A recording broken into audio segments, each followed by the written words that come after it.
December 8, 1941. Imperial Japanese Navy Headquarters, Tokyo, Japan. Admiral Isoroku Yamamoto stood at the plotting table, reviewing casualty estimates from Pearl Harbor. His face remained impassive as junior officers celebrated around him.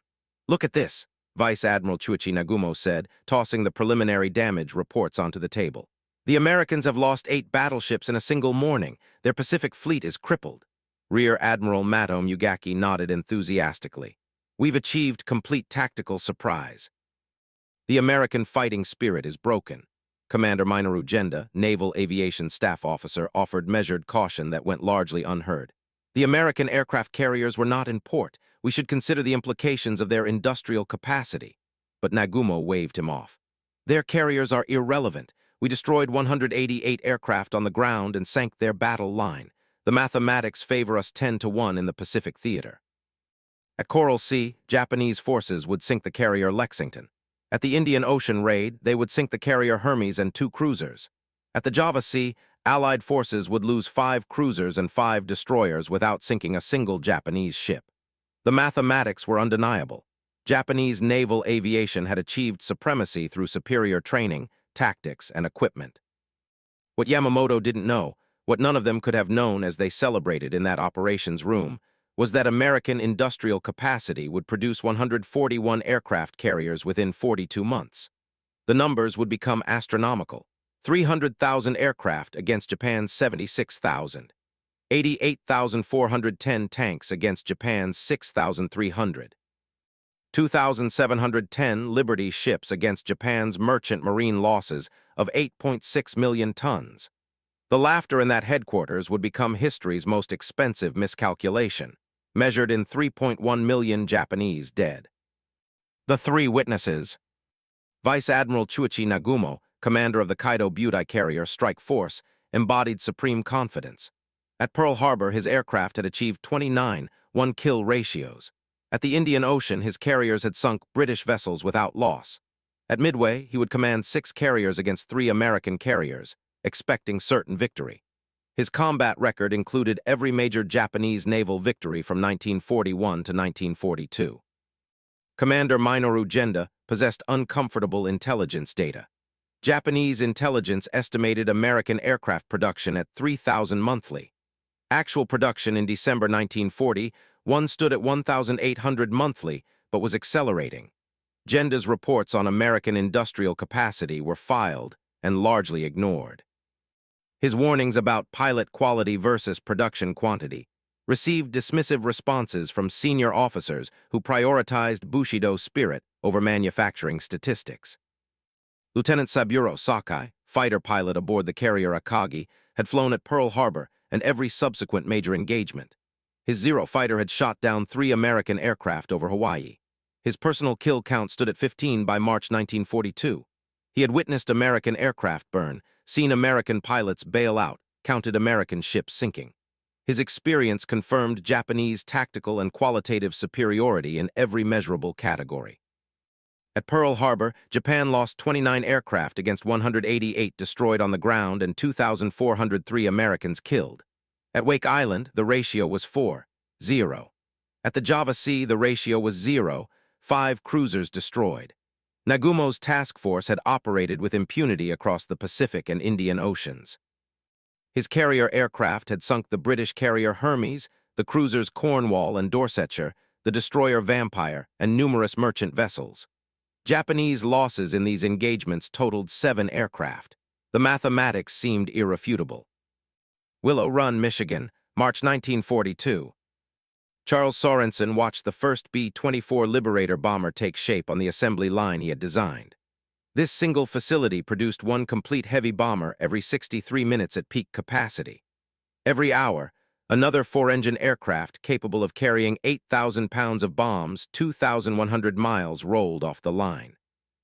In December 1941, America produced just 1,800 aircraft monthly. By March 1942, production reached 3,100 monthly.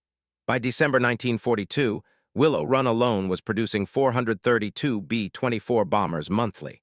By March 1944, this single facility was producing 650 heavy bombers monthly. This single facility was producing more than Japan's entire aircraft manufacturing industry. Roswell Monroe, previously a riveter at a Michigan auto body plant, now operated a pneumatic rivet gun producing 1,847 rivets per B-24 fuselage section every 4 hours. She completed 18 fuselage sections per shift. Her daily rivet count exceeded 8,300. She produced more fuselage sections in one shift than the Nakajima aircraft plant in Oda produced complete aircraft weekly. A single American worker's daily output exceeded an entire Japanese factory's weekly production. William S. Knudsen, $1-a-year man from General Motors, managed production coordination across 47 major aircraft manufacturing facilities. His pre-war role involved producing 5.5 million automobiles annually. He redirected automotive production capacity to aircraft manufacture, converting facilities that produced 15,000 vehicles daily into plants producing 1,000 aircraft daily. George Washington Carver Jones, from Birmingham, Alabama, operated the wing panel assembly station that produced 42 complete wing sets daily. His single station's daily output exceeded the entire Kawasaki aircraft factory's monthly production of 38 fighters. One man's daily work exceeded an entire enemy factory's monthly output.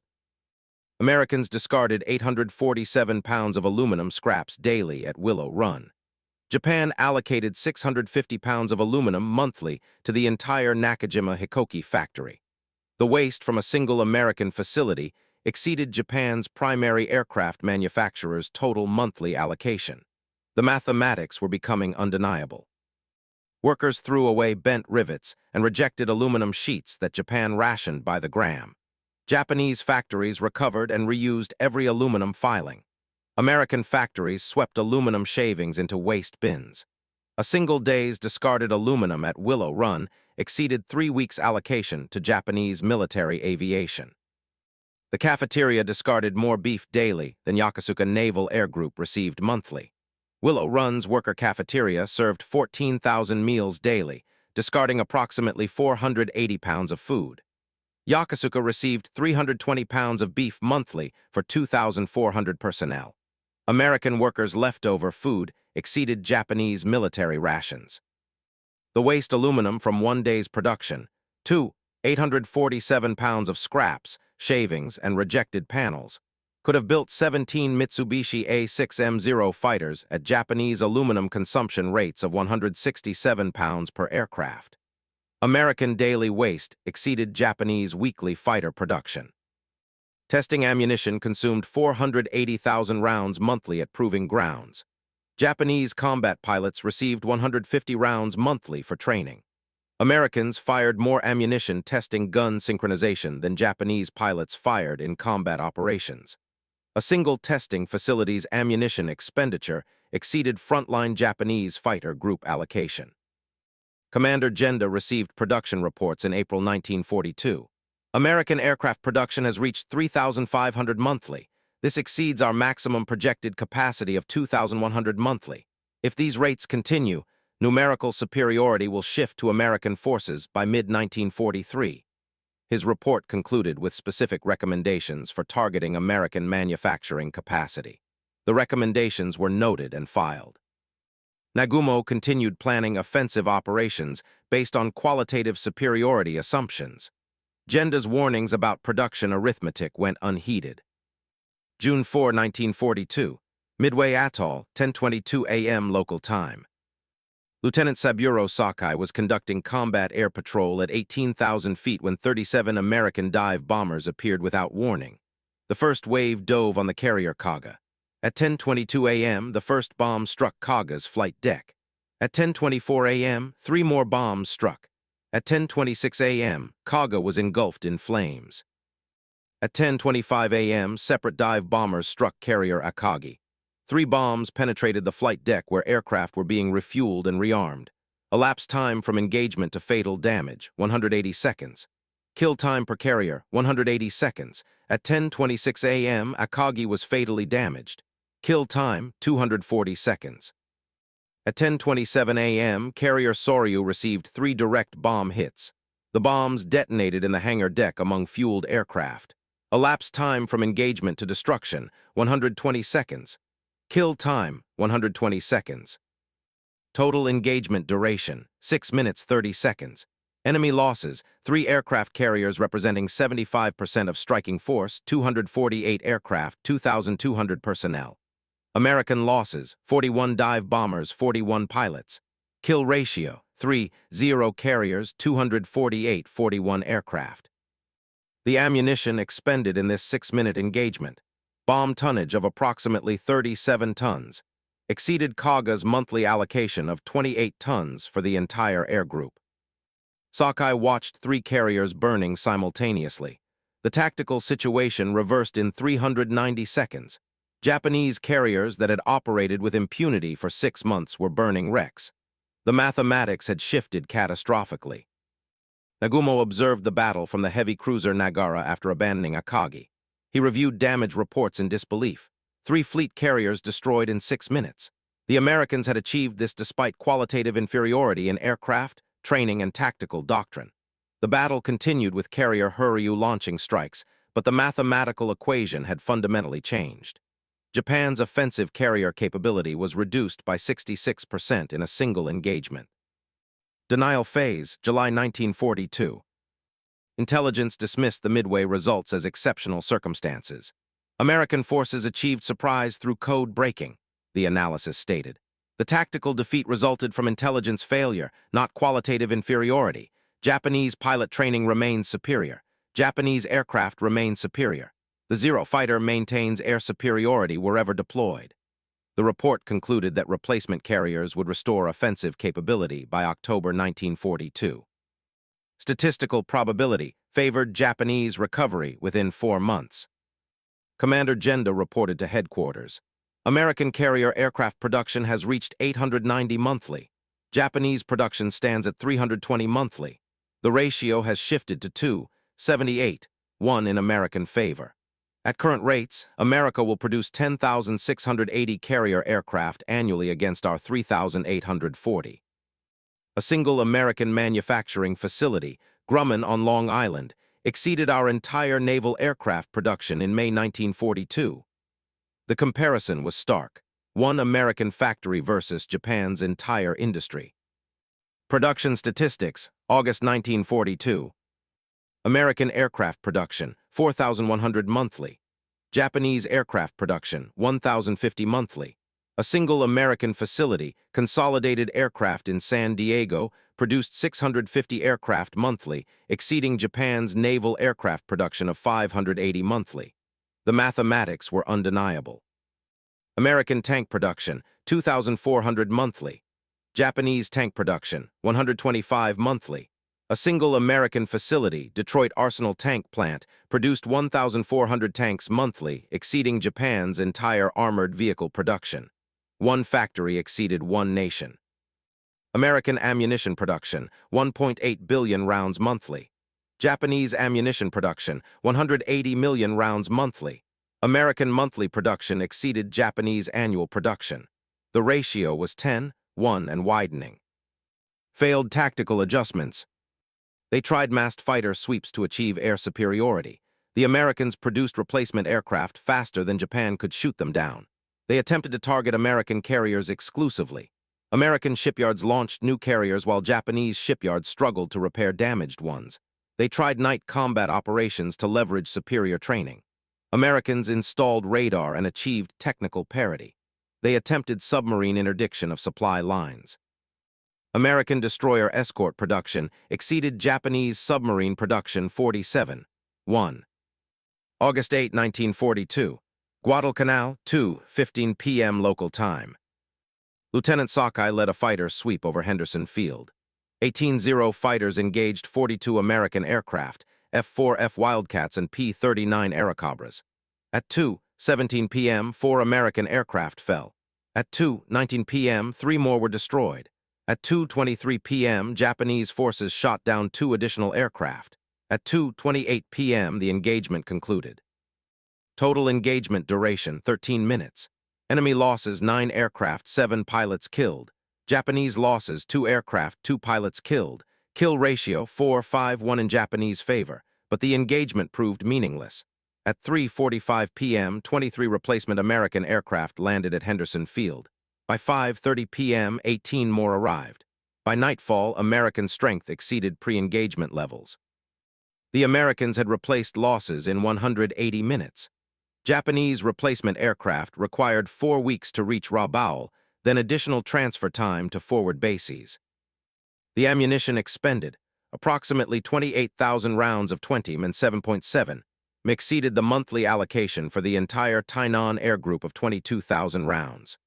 The fuel consumed in this engagement, 340 gallons across 18 aircraft, exceeded the weekly allocation to Rabaul's fighter groups of 1,800 gallons. Recognition phase. Commander Genda presented comprehensive analysis in September 1942. American production now exceeds projections. Aircraft production, 5,200 monthly. Pilot training throughput, 3,400 monthly. They are producing aircraft faster than we can destroy them and training pilots faster than we can kill them. The mathematics are irreversible. Henderson Field receives replacement aircraft within 24 hours. Rabaul requires 28 days for replacements. The American system operates on timeframes we cannot match. Vice Admiral Nagumo reviewed the data with increasing concern. American carriers Enterprise and Saratoga operated with impunity despite Japanese efforts. Additional American carriers were entering service. Intelligence reported 6 new Essex-class carriers under construction. Japanese shipyards struggled to complete 2 new carriers started in 1940. The production gap was widening. Nagumo maintained that qualitative superiority would prevail. The Zero fighter remains superior. Our pilots remain superior. Tactical innovation will compensate for numerical inferiority. But the mathematics contradicted optimism. At current loss rates, Japanese naval aviation would achieve pilot parity with Americans by February 1943, meaning equally trained pilots, and numerical inferiority would become decisive. Lieutenant Sakai observed escalating attrition daily. New American pilots arrived weekly. Their aircraft replaced losses within days. Japanese reinforcements required weeks. Veteran pilots flew exhausting schedules while American pilots rotated. The system was unsustainable. Sakai witnessed American numerical superiority overwhelming Japanese qualitative advantages through sheer volume. Ford River Rouge Complex, Michigan, October 1942. At the Rouge plant, integrated steel production achieved 4,200 tons daily output. Every 14 minutes, another complete M4 Sherman tank rolled off the assembly line. This single facility produced more than Japan's entire armored vehicle industry monthly.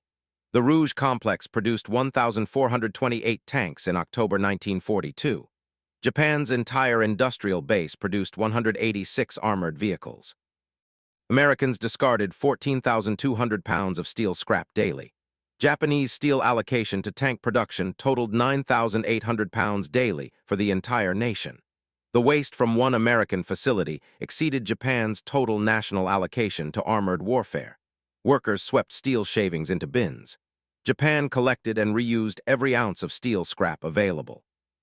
Workers threw away defective armor plates weighing 840 pounds daily. Japan's Kaiha tank used 780 pounds of armor plating total. American daily rejected armor exceeded a complete Japanese tank's armor weight. The mathematics of abundance versus scarcity created impossible comparisons. The cafeteria discarded more rice daily, 340 pounds, than the Osaka tank manufacturing facility received weekly, 280 pounds for worker rations.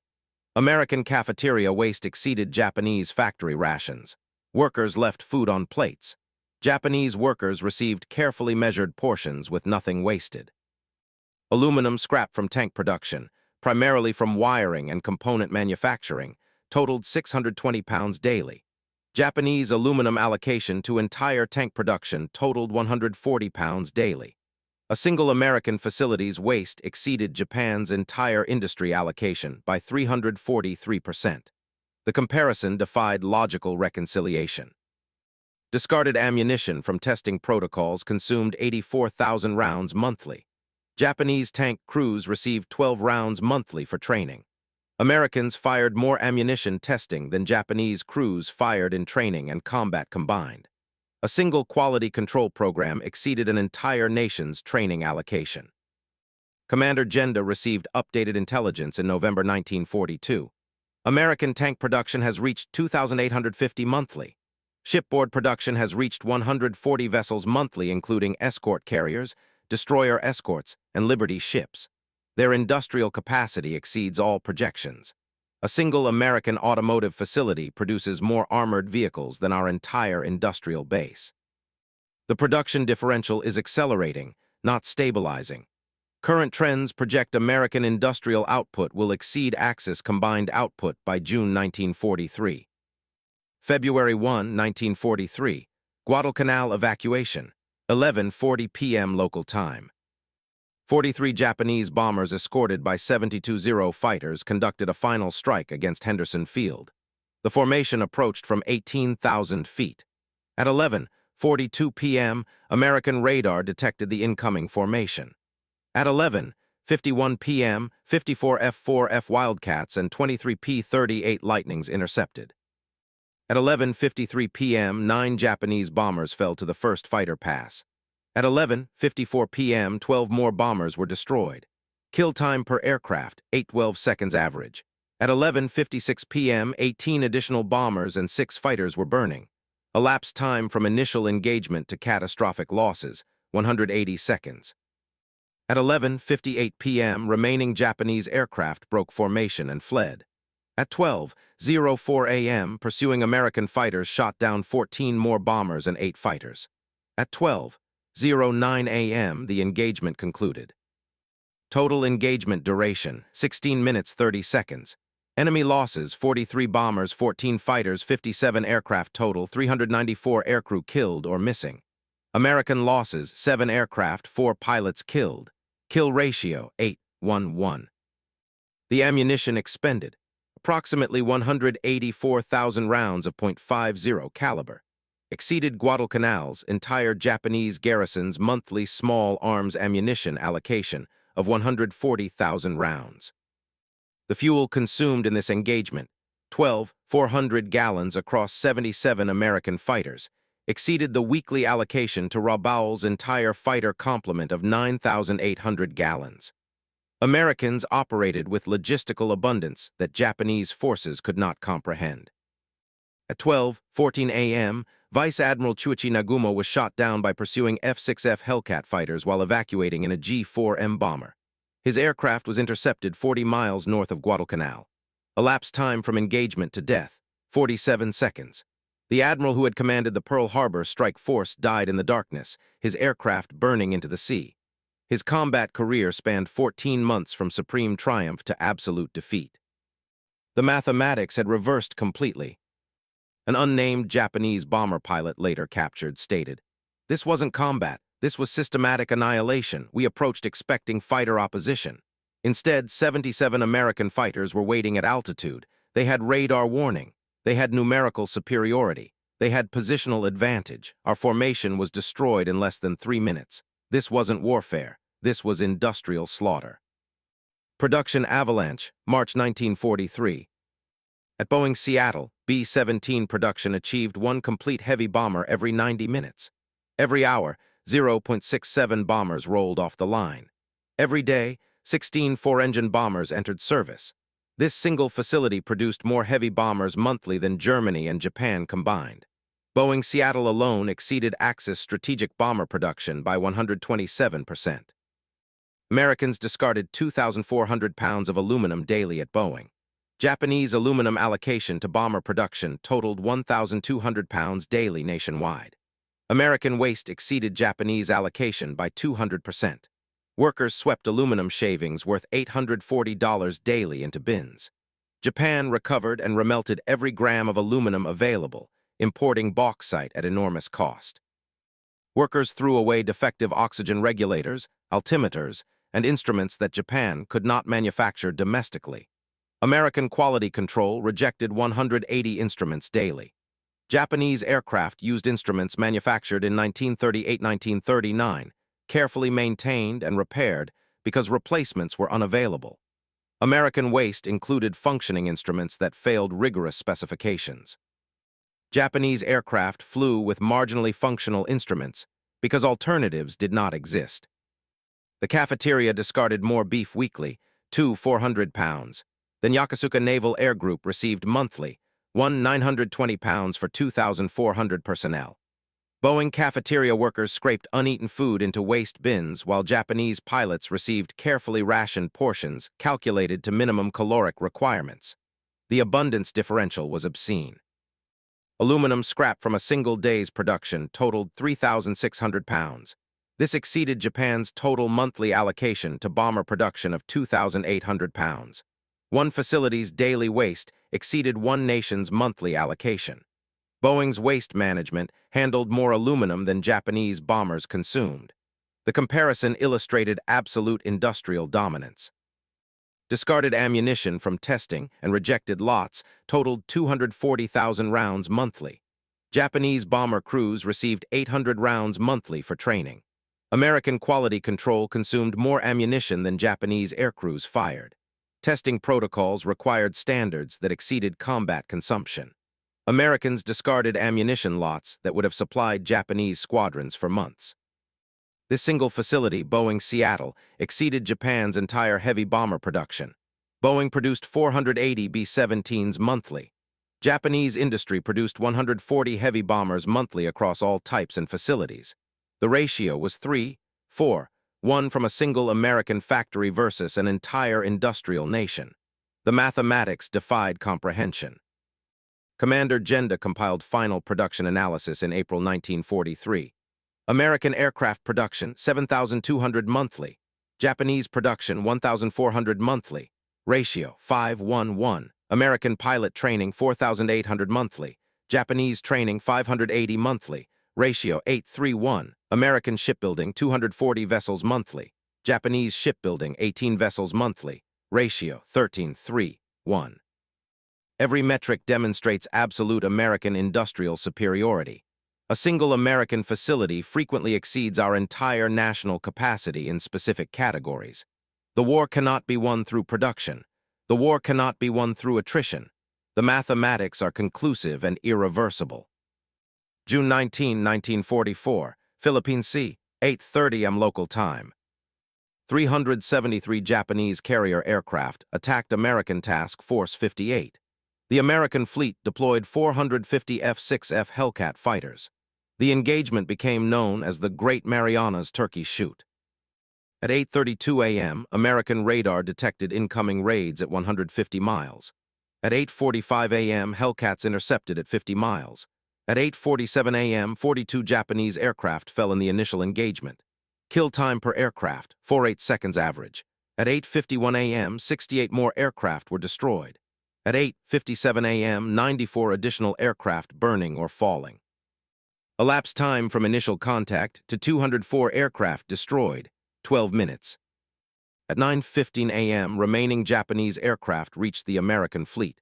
Anti-aircraft fire destroyed 73 additional aircraft. At 9:42 a.m., the first wave was effectively annihilated. At 10:18 a.m., a second wave of 130 aircraft was detected. At 10:35 a.m., 97 of these aircraft were destroyed. At 11:20 a.m., the battle phase concluded. At 1:30 p.m., American carriers launched strikes against Japanese carriers.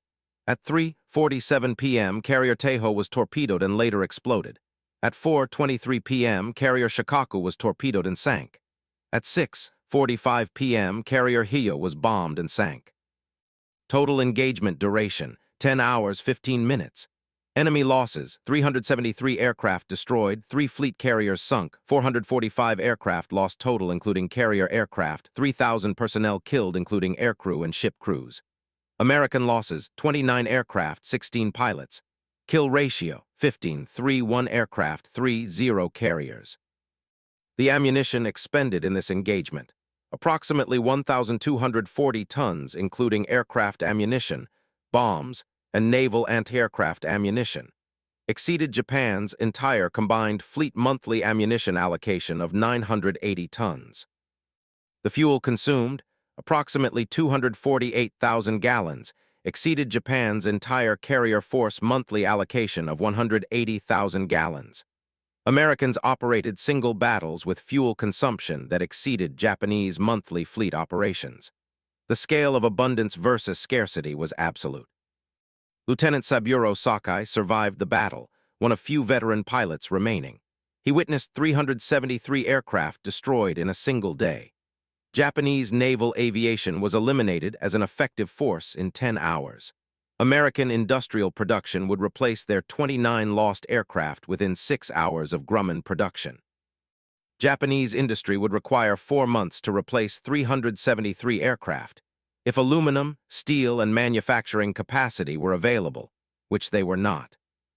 This wasn't systematic annihilation. This was industrial supremacy applied as military force. The Americans deployed overwhelming numbers of superior aircraft flown by adequately trained pilots supported by unlimited fuel, ammunition, and replacement capacity. Japan deployed limited numbers of inferior aircraft flown by exhausted veteran pilots or barely trained replacements, operating on starvation logistics with no replacement capacity. August 1945, Sugamo Prison, Tokyo. Commander Minoru Genda testified before American interrogators about Japanese strategic calculations.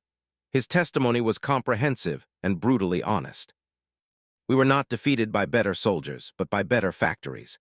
American aircraft production reached 96,318 in 1944. Japanese production peaked at 28,180 in 1944.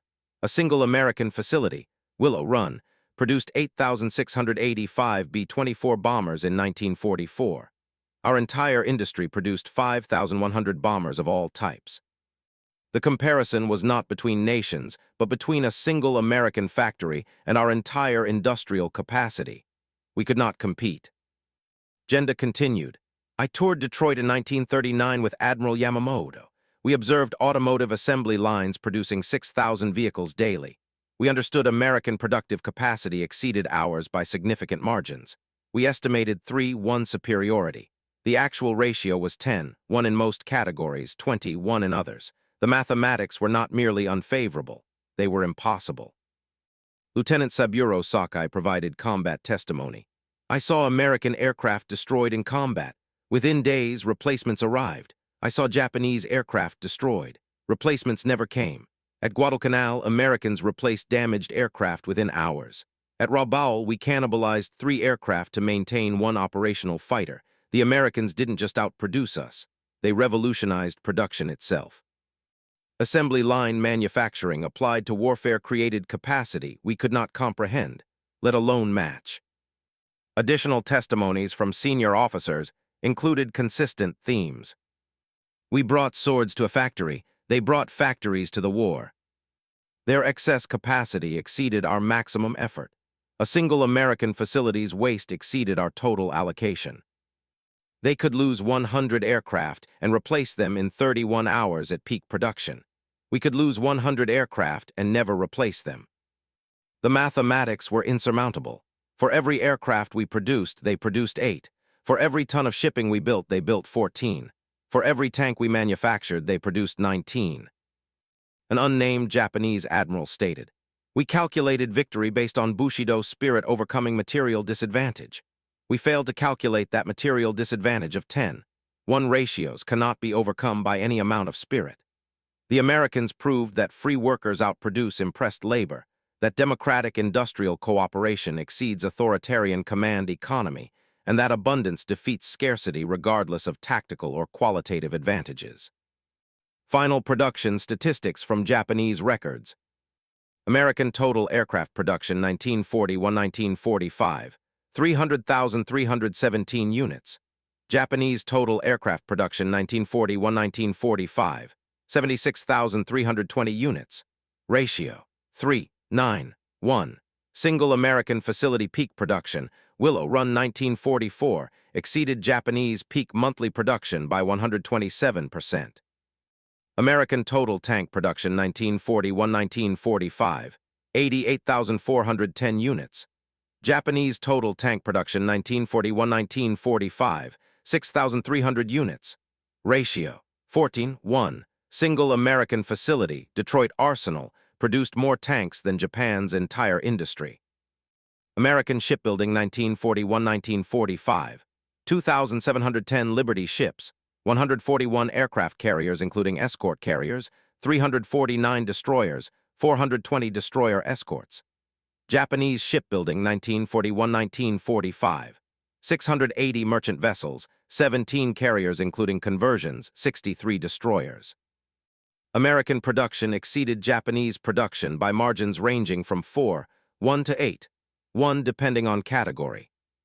American steel production 1944, 81.3 million tons. Japanese steel production 1944, 4.8 million tons. Ratio 16:9:1. A single American facility, U.S. Steel Gary Works, produced more steel than Japan's 3 largest facilities combined. The mathematics were absolute and irreversible. The lesson of Detroit's assembly lines. The assembly line innovation proved that democratic industrial capacity exceeds authoritarian command economy in total war. Free workers motivated by wages and working conditions outproduced conscripted labor operating under threat. Democratic cooperation between government, industry, and labor unions exceeded totalitarian command structures in flexibility, innovation, and total output. Industrial abundance buried ideological superiority under 300,000 aircraft, 88,000 tanks, and 2,700 Liberty ships. The mathematics of production became the mathematics of victory. America's Industrial Revolution, refined through decades of automotive mass production, transferred directly to weapons manufacture. The assembly line techniques that produced 15,000 automobiles daily produced 7,200 aircraft monthly at peak. The management systems that coordinated national automotive distribution coordinated weapons production across 47 major aircraft facilities, 87 tank plants, and 240 shipyards. The worker training programs that created automotive workforce created aircraft production workforce.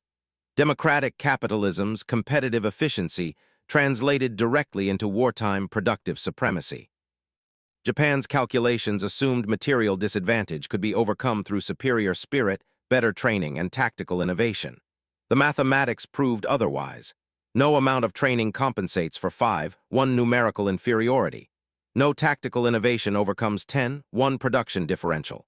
No fighting spirit defeats 16:1 steel production advantage. The lesson was comprehensive. Dismissing democratic nations as weak because they prefer peace invites catastrophic miscalculation when those nations mobilize industrial capacity for total war.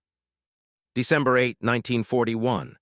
Vice Admiral Nagumo had laughed at American industrial capacity, dismissed American fighting spirit, and assumed qualitative superiority would prevail against numerical disadvantage. August 15, 1945. Japan surrendered unconditionally, its industrial base destroyed, its military annihilated, its cities burned, having lost 3.1 million dead against American industrial supremacy that produced more in single facilities than Japan's entire economy could generate. Their mockery became history's most expensive miscalculation, measured in millions of dead, a destroyed industrial base, and absolute defeat. Final chapter, the calculation error that echoes. September 2, 1945, USS Missouri, Tokyo Bay. Commander Minoru Genda stood among the Japanese delegation on the surrender deck. He watched Foreign Minister Mamoru Shigemitsu sign the instrument of surrender with a fountain pen. American battleships surrounded the Missouri, 16-inch guns pointed at Tokyo, 27,000 yards inland. Genda calculated automatically. Each battleship's main battery could deliver 15,300 pounds of shells every 90 seconds. The mathematics of firepower demonstrated in harbor mirrored the mathematics of production that had decided the war. General Douglas MacArthur signed for the Allied powers at 9:08 a.m. The ceremony lasted 23 minutes. Japan's formal surrender concluded a war that had been mathematically determined in December 1941, though fighting continued for 1,364 additional days at a cost of 3.1 million Japanese dead. Genda understood that every day after Midway had been arithmetic inevitability playing out as combat operations. Lieutenant Saburo Sakai stood in civilian clothes in Tokyo, having survived the war with 64 confirmed kills and partial blindness from combat wounds. He watched B-29 Superfortress bombers fly overhead, the same aircraft that had firebombed Tokyo, killing 100,000 in a single night. Each B represented 55,000 man-hours of American labor. The bomber stream represented industrial capacity that Japan never possessed and could never have developed given resource constraints and technological limitations. The three witnesses, Genda the Warner who survived, Sakai the combat veteran who survived, and Nagumo the mocker who died, embodied Japan's progression from confidence through recognition to catastrophic defeat. Their experiences illustrated how industrial mathematics translated into military outcomes with mechanical precision. The assembly line that Yamamoto observed in Detroit in 1939 had indeed determined the war's outcome before Pearl Harbor was attacked. The production post-mortem. American strategic bombing survey teams arrived in Japan in September 1945 with specific questions. When did Japanese leadership recognize the war was unwinnable? What production capabilities existed? How did industrial capacity constrain military operations? The survey documented Japanese steel production. 1941, 5.8 million tons. 1942, 5.4 million tons. 1943, 5.3 million tons. 1944, 4.8 million tons. 1945, 1.1 million tons. Japanese steel production declined 81% during the war years. American steel production increased 27% during the same period. 1941, 75.6 million tons. 1945, 96.2 million tons.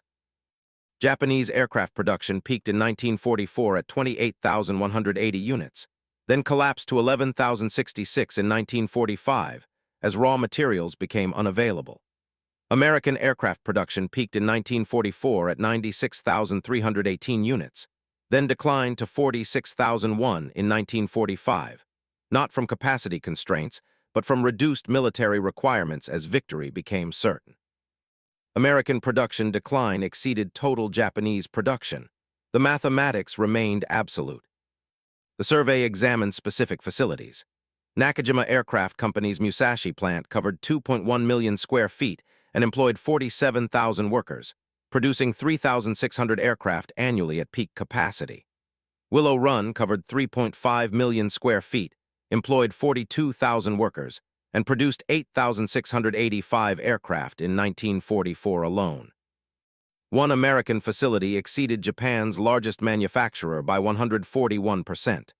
The comparison extended across every category: shipbuilding, steel production, ammunition manufacture, vehicle production. Japanese merchant shipping losses totaled 8.6 million tons during the war. Replacements totaled 3.3 million tons. Net loss, 5.3 million tons, representing 70% of pre-war capacity. American merchant shipbuilding totaled 38.5 million tons during the war years. American production exceeded Japanese losses by 729%. The United States built more shipping than Japan lost, then built that amount again, then built it 3 more times. The arithmetic of logistics determined strategic outcomes before tactical considerations became relevant. Genda's final analysis. Commander Genda provided comprehensive testimony to American interrogators in October 1945. His analysis was methodical and unflinching. We calculated American production capacity would reach 4,000 aircraft monthly by mid-1943. Actual production reached 7,200 monthly. We calculated pilot training capacity at 2,000 monthly. Actual capacity reached 4,800 monthly. We calculated shipbuilding would total perhaps 800 major vessels over 4 years. Actual construction exceeded 2,700 merchant vessels plus 141 carriers, 349 destroyers, 420 destroyer escorts. Every estimate was wrong by factors of 2, 1 to 4, 1. Our intelligence was not inadequate. American capacity was unprecedented. Genda continued. The fundamental calculation error was assuming American production would follow Japanese patterns, limited by resources, constrained by labor availability, restricted by manufacturing capacity. American production followed no pattern we understood. They did not ration aluminum. They wasted steel. They discarded ammunition. They threw away food. Their excess capacity operated as waste management problem rather than resource constraint. We calculated scarcity economics. They operated abundance economics. The mathematical frameworks were incompatible. His analysis identified the critical disconnect. Japanese strategy assumed attritional warfare would favor the side with superior training and tactical doctrine. This assumption was valid given equal or near-equal production. At 2:1 production ratios, superior training compensates. At 5:1 ratios, training becomes irrelevant. At 10:1 ratios, the war becomes mathematical exercise in industrial annihilation. We fought at ratios between 5:1 and 16:1 depending on category. No training, no tactics, no fighting spirit compensates for 10:1 material inferiority. Genda's final conclusion. Admiral Yamamoto visited Detroit in 1939. He observed automotive assembly lines producing 6,000 vehicles daily. He understood American industrial capacity. He calculated that Japan could not win prolonged war against such capacity. He was correct. The error was strategic, believing rapid decisive victory could be achieved before American production mobilized. Pearl Harbor to Midway, 6 months.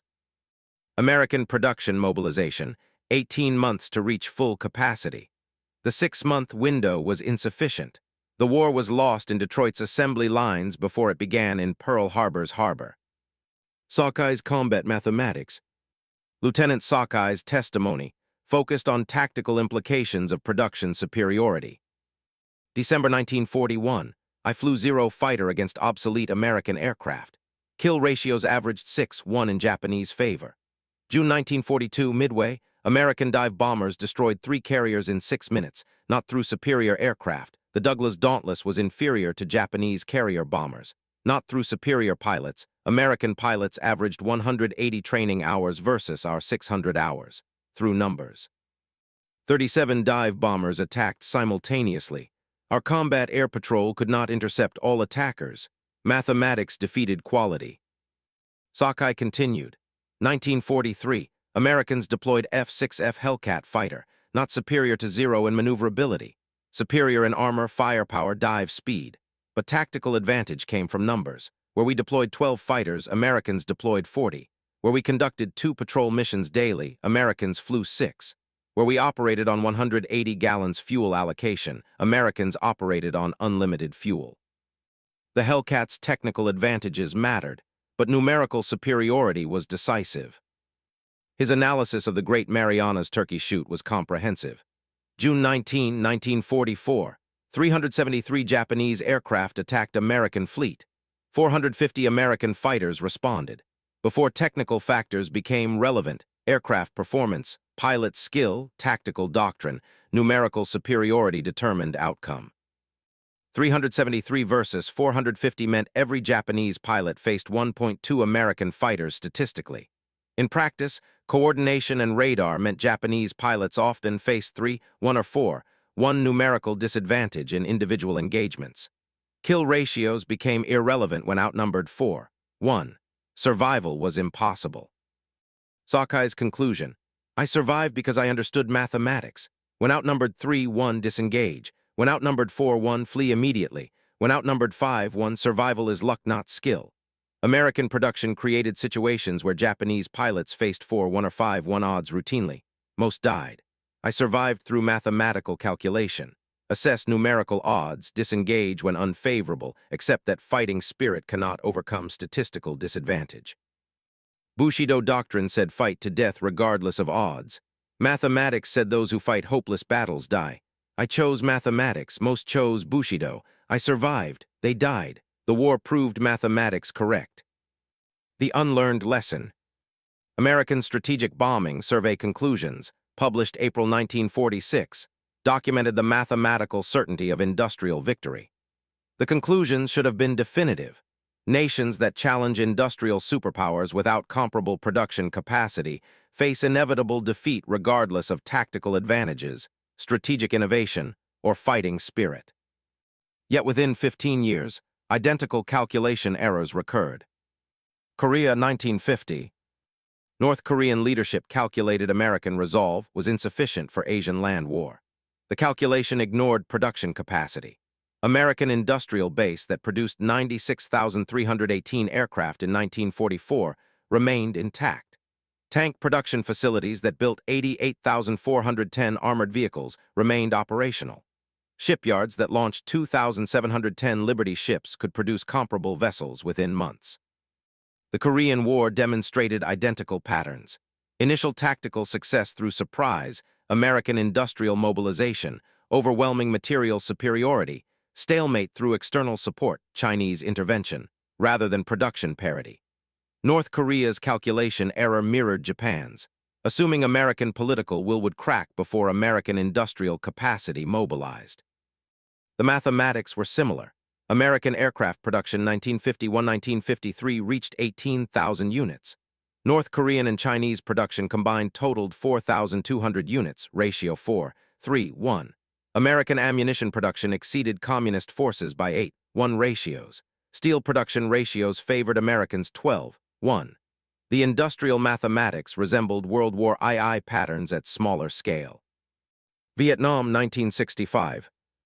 North Vietnamese leadership calculated that guerrilla tactics and political will would overcome American material superiority. The calculation proved partially correct. Political constraints limited American industrial application. But the underlying arithmetic remained.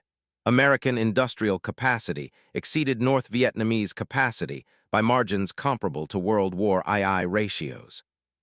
American bomb tonnage dropped on North Vietnam, 7.5 million tons over 8 years. Japanese bomb tonnage dropped on all targets 1941-1945, 656,400 tons.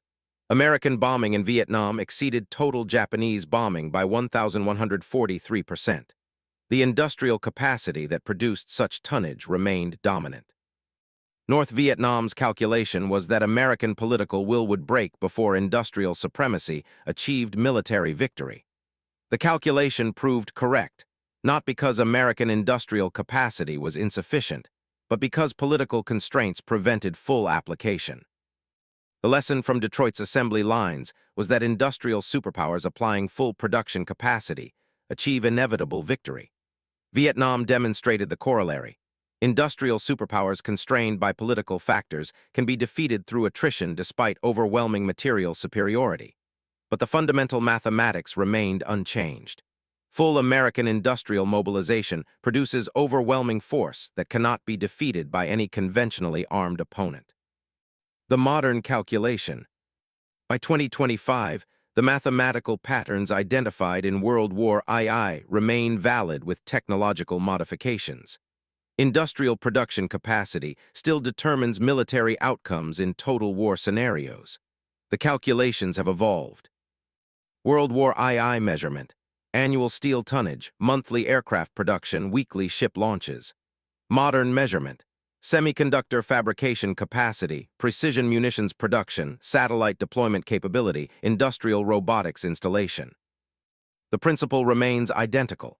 Nations with superior industrial capacity, applying that capacity to warfare, achieve inevitable victory against nations with inferior capacity, given sufficient time for mobilization and absent political constraints. Modern calculations must account for precision over quantity. World War II, 96,318 American aircraft. Modern equivalent, 2,400 advanced fighters with precision-guided munitions. The ratio reverses, but the principle remains. Industrial capacity to produce advanced systems determines outcomes. American semiconductor production, 47% of global design capacity, 12% of fabrication capacity. Chinese semiconductor production, 8% of design capacity, 15% of fabrication capacity. Taiwan, 64% of advanced fabrication capacity. Modern warfare depends on semiconductors as World War II depended on steel. Nations controlling semiconductor production control military technology production.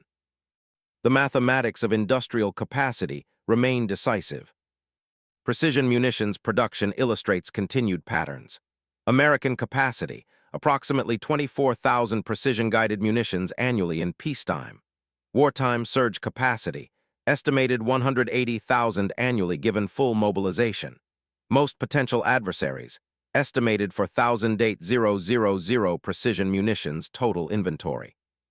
The production ratios mirror World War II patterns. Peacetime American capacity equals or exceeds adversary total inventory. Wartime capacity exceeds adversary capacity by 10, 1 or greater ratios. Genda's ghost. Commander Genda survived until 1989, dying at age 85. His final published work, written in 1987, addressed modern military calculations. The lesson from 1941-1945 was absolute. Do not initiate war against nations with 1 or greater industrial superiority unless certain victory can be achieved before enemy production mobilizes.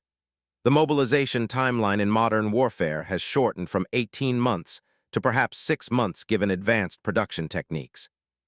But the fundamental calculation remains. Assess production capacity ratios, assess mobilization timelines, calculate whether victory is achievable before superior production becomes militarily decisive. If calculation shows defeat after enemy mobilization, do not initiate war regardless of tactical advantages or political justifications. His analysis continued. Modern nations make identical calculation errors that Japan made in 1941. They assess current military balance, troop numbers, deployed systems, tactical doctrine. They ignore production capacity and mobilization timelines. They assume wars will be short. They calculate that political will matters more than industrial capacity. These assumptions led Japan to disaster. These assumptions lead modern nations to similar disasters at different scales. Genda's final warning. The assembly line that Yamamoto observed in Detroit was not merely manufacturing facility. It was mathematical proof that democratic industrial capitalism outproduces authoritarian command economies by margins that make military victory impossible for the inferior producer in prolonged conflict. This proof remains valid. Technology changes. Production techniques evolve. Precision replaces quantity. But industrial capacity remains decisive. Nations that forget this lesson repeat Japan's error. The mathematics remain absolute. The eternal mathematics. The lesson from Detroit's assembly lines was never that American soldiers were better fighters, or that American generals were better strategists, or that American technology was superior. Japanese soldiers often fought with greater determination. German generals often demonstrated superior tactical innovation. Soviet Union absorbed casualties that would have broken American political will. The lesson was singular and absolute. Industrial production capacity determines military outcomes in total war between developed nations. The side that produces more weapons, more ammunition, more fuel, more food, more everything achieves inevitable victory given sufficient time for production to become militarily decisive. Yamamoto observed this in Detroit in 1939. He understood that Japan could not win prolonged war against such capacity. His calculation was correct. His warning was ignored. The cost was 3.1 million Japanese dead and absolute defeat. Modern nations observe Chinese industrial capacity producing 50% of global steel, 60% of global cement, 70% of global solar panels. They observe American semiconductor design dominance and precision weapons production. They calculate military balances based on deployed forces and current technology. They ignore production capacity ratios and mobilization timelines. These are identical calculation errors that Japan made in 1941. The mathematics remain unchanged. Industrial capacity determines outcomes. Nations that initiate wars against opponents with 1 or greater production superiority face inevitable defeat unless victory is achieved before superior production mobilizes. This timeline has shortened from 18 months to perhaps 6 months, but the principle remains absolute. December 8, 1941, Vice Admiral Nagumo laughed at American industrial capacity. August 15, 1945, Japan surrendered unconditionally. The mathematics were absolute then. The mathematics remain absolute now. Nations that dismiss industrial capacity ratios because they possess current tactical advantages, or because they believe political will compensates for material inferiority, or because they assume wars will be short, repeat Japan's fatal calculation error. Detroit's assembly lines proved that industrial mathematics determine military outcomes. This proof remains valid. The lesson remains unlearned by nations that calculate power through deployed forces rather than production capacity. History judges these calculation errors with absolute finality, measured in millions of dead and destroyed nations. The mathematics are eternal. Industrial capacity determines outcomes. Nations that forget this repeat history's most expensive calculation error.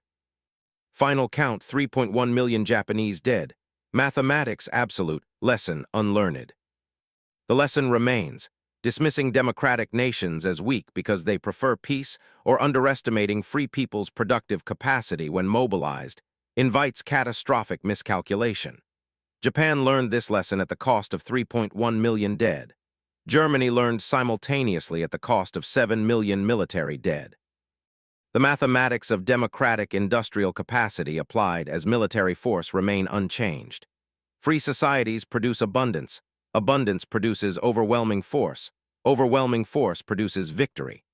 Nations that dismiss this equation because democracies appear divided or because free peoples prefer peace to war make calculations that history judges with absolute finality.